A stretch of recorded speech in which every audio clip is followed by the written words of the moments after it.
मैं महादेवी दास उदासीन नए अखाड़े से आप सभी को गुरु परमात्मा की महिमा का बखान करना चाहती हूँ।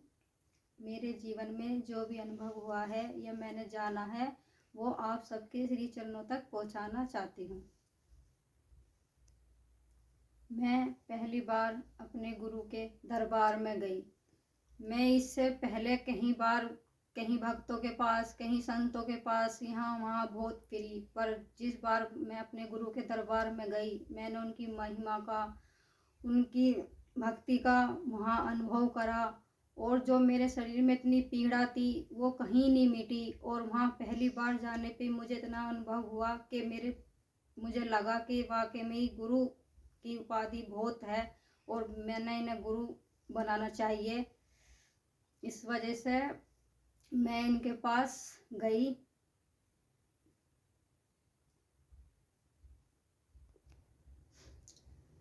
जब मैं अपने गुरु के पास गई तो मैंने उन्हें अपना गुरु बनाना चाहा। मैंने उनसे कहा कि मैं आपको गुरु बनाना चाहती हूँ। उन्होंने मुझे मना कर दिया कि नहीं बेटा, मैं आपको शिष्य नहीं बना, मैं आपका गुरु नहीं बनूंगा। मैं बार बार लाख कोशिश करती रही कि मैं उन्हें गुरु बनाना है, मुझे गुरु बनाना है, आप मेरे गुरु बन जाओ। फिर ऐसे ही एक बार राजस्थान खाली खोली में मेरे गुरु की गद्दी लगी हुई थी। बहुत काफ़ी भीड़ थी वहाँ पे, बहुत पब्लिक थी। गद्दी पे गुरुजी बैठे हुए थे, पब्लिक के बीच में थे। मैं भी उनके पास गई कि गुरुजी आज मैं आपको अपना गुरु बनाती हूँ, मानती हूँ। तो उन्होंने कहा कि सोच ले बेटा, गुरु बनना या गुरु बनाना कोई खेल नहीं होता, या कोई नहीं समझ पाता गुरु शिष्य के रिश्ते को, खासकर लड़की के। तो मैंने फिर भी उनसे बहुत कोशिश की, बहुत कहा कि नहीं गुरुजी, मुझे आपको गुरु बनाना है और मैं आपको गुरु बना के ही रहूँगी। बहुत रोई, बहुत बिलकी, बहुत वो करा। बस इतना कह के वे तो गद्दी से उठ के चले गए। और हमें इस बात की जानकारी नहीं थी कि क्या गुरु होते हैं या क्या गद्दी होती है। तो बस मैं रोते रोते मेरे अंदर के भाव प्रकट हुए कि मुझे इन्हीं संत को, इन्हीं महात्मा को अपना गुरु बनाना है और इनके अलावा मुझे कुछ नहीं चाहिए जीवन में। बस इतने में वे वहाँ से आए, बाहर से आकर गद्दी पे बैठे। मुझसे पूछा कि बेटा आपने कुछ कहा?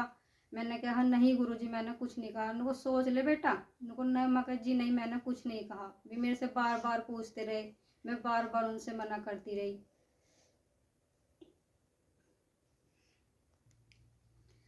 देखिए, गुरु की वाणी कभी असत्य नहीं होती, सत्य ही रहती है, सत्य ही होती है। मेरे गुरु ने जो भी मुझे बताया कि तेरे जीवन में ऐसी सी घटना घटेंगी या ऐसा होगा, मैंने हर उनकी बातों को अनसुना करा। सिर्फ मुझे ये होता कि मैंने गुरु बनाना था, मैंने गुरु बना लिया। मतलब ये नहीं पता था कि गुरु की बातों का या गुरु के वचनों का क्या मोल है, क्या महत्वपूर्ण है। जब मैं उनके पास जाने लगी, हर महीने हर काली खोली अपने गुरु से मिलने लगी, उनकी बातों को सुनने लगी, समझने लगी, तो तब तक बहुत देर हो चुकी थी।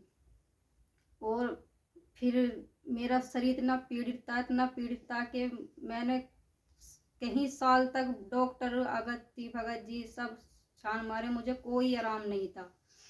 और तब से मैं अपने गुरु से जुड़ी। मेरे शरीर में इतनी पीड़ा थी कि वो ठीक हो गई और एकदम मेरा शरीर स्वस्थ हो गया। जीवन दान मिला मुझे वहाँ से। बस इसी, जब मैं ठीक हो गई तो हर लड़की की तरह मेरे मन में भी शादी के भाव प्रकट हुए कि मेरी भी शादी हो, ऐसा हो। मेरे गुरुजी ने कहा कि बेटा सोच समझ लेना। मैंने अपनी बात उनके आगे रखी कि तूने क्या कहा था गद्दी पे। मैं फिर भी यही कहती रही कि मैंने कुछ नहीं कहा। फिर मेरे यहाँ शिव मंदिर था तो मैं उस शिव मंदिर में जाया करती थी, शिव वहाँ से सेवा करती, थोड़ी बनी जो भी हो मुझसे होती थी मैं सेवा करती थी। तो वहाँ बिल्कुल प्रत्यक्ष रूप में एक बुढ़िया डंडा लेके मेरे पीछे पीछे घूमती रहती। जैसे मैं वहाँ सफाई करती थी, झाड़ू लगाती थी, तो वे कहती थी कि बेटा अब तू क्या कर रही है, ये उन दिनों को याद कर जो तू अपने गुरु गद्दी पे कहकाई थी, अपने मन के भाव रखाई थी। अब किस तरफ जा रही है, तू नरक के द्वार क्यों खोल रही है अपने लिए। मैंने फिर भी सोचा कोई सपना है, चलो भयभीत है, कोई ऐसे मुझे डरा रहा है, वो कर रहा है। मैंने नहीं ध्यान दिया उस बात पे भी। पर जब जीवन का अनुभव हुआ, साध्वी के वहाँ तक पहुँचे तो बहुत मतलब ये है, बस कभी गुरु की बातों को अनसुना मत करना। देखिए, गुरु परमात्मा की वाणी को कभी असत्य ना समझे, ये सत्य होती है। गुरु परमात्मा पे विश्वास करें, प्रेम करें और श्रद्धा से उनकी शरण में जाएं।